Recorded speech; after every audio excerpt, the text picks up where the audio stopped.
Ever wondered how to manage your money like a pro? What if I told you there's a simple rule that could transform your finances? Coming up, we'll dive into the game-changing 50-30-20 budgeting rule that is helping people take control of their money and achieve their financial goals. I'll share a personal story of how this rule turned my financial life around, and trust me, you won't want to miss it. Get ready to challenge yourself to a 30-day money makeover using this powerful budgeting technique. 123. Let's break down your budget and build your wealth. Hey Money Masters! Before we jump in, hit that subscribe button and join our financial freedom community. You won't want to miss our next video on secret investment strategies the rich don't want you to know. Alright, let's talk about the 50-30-20 budgeting rule. You've probably heard whispers about it, but what exactly is it, and why is everyone raving about it? Picture this: you're standing in front of 3 piggy banks. The biggest one is labeled needs, the middle-sized one says wants, and the smallest, but arguably most important,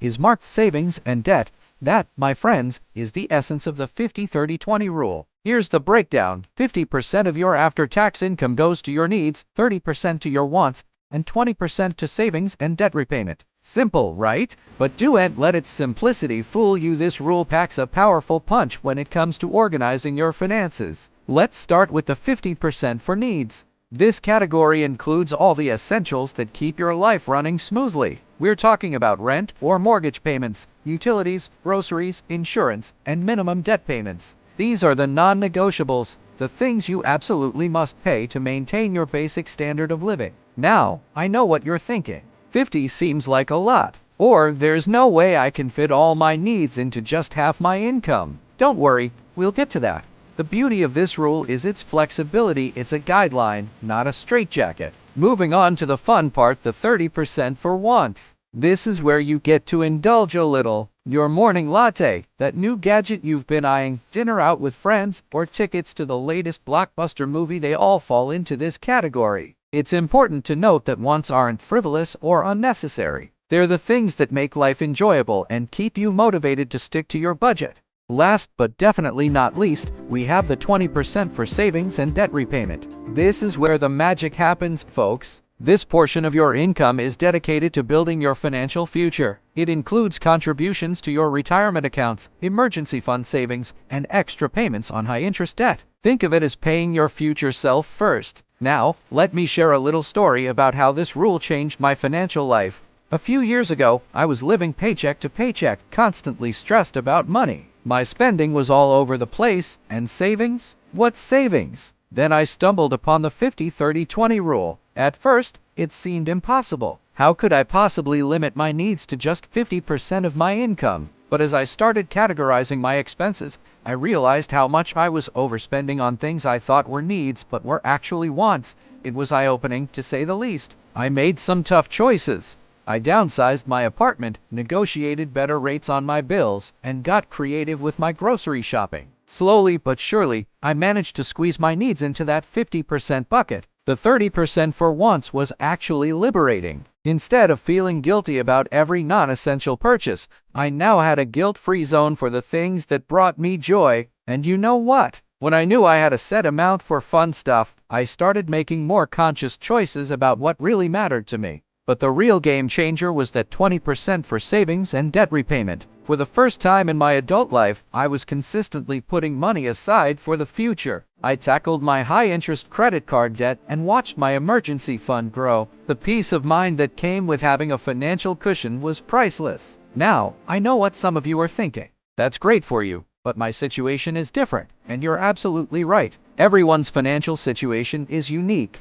Which is why the 50-30-20 rule is meant to be a starting point, not a one-size-fits-all solution. If you're living in a high-cost area, you might need to allocate more than 50% to needs. If you're aggressively paying off debt, you might bump up that 20% and cut back on wants for a while. The key is to use this rule as a framework and adjust it to fit your life. Here's a challenge for you. Try the 50-30-20 rule for the next 30 days. Start by tracking all your expenses and categorizing them into needs, wants, and savings or debt repayment. Don't worry if things don't perfectly fit the percentages right away. The goal is to become aware of where your money is going and start making intentional choices about your spending. As you go through this process, you might be surprised by what you discover. Maybe you're spending more on needs than you realized. Or perhaps your wants category is eating up a bigger chunk of your income than you thought. This awareness is the first step towards taking control of your finances. Remember, budgeting isn't about deprivation, it's about making your money work for you. The 50-30-20 rule gives you permission to enjoy life while also building a solid financial foundation. It's all about balance. And here's a pro tip: use technology to your advantage. There are tons of budgeting apps out there that can help you categorize your expenses and track your progress towards the 50-30-20 split. Some even allow you to set up automatic transfers to your savings account, making it easier to stick to that crucial 20% savings goal. As you implement this rule, you might face some challenges. Maybe you'll realize you need to increase your income to make the percentages work. Or perhaps you'll need to have some tough conversations with family members about spending habits. These challenges are all part of the journey towards financial health, and facing them head-on will make you stronger in the long run. The 50-30-20 rule isn't just about numbers, it's about creating a mindset shift. It's about taking control of your money instead of letting it control you. It's about making conscious choices that align with your values and long-term goals. So, are you ready to transform your financial life? Are you ready to say goodbye to money stress and hello to financial confidence?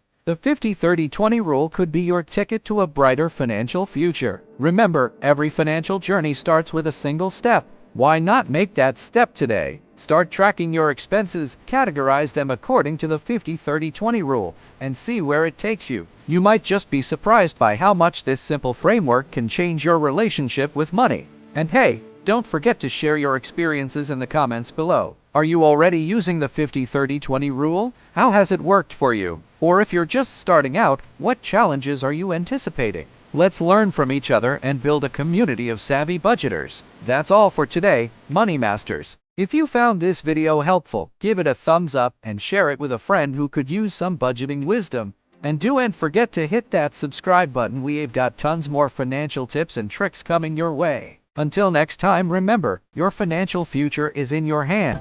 Make it count.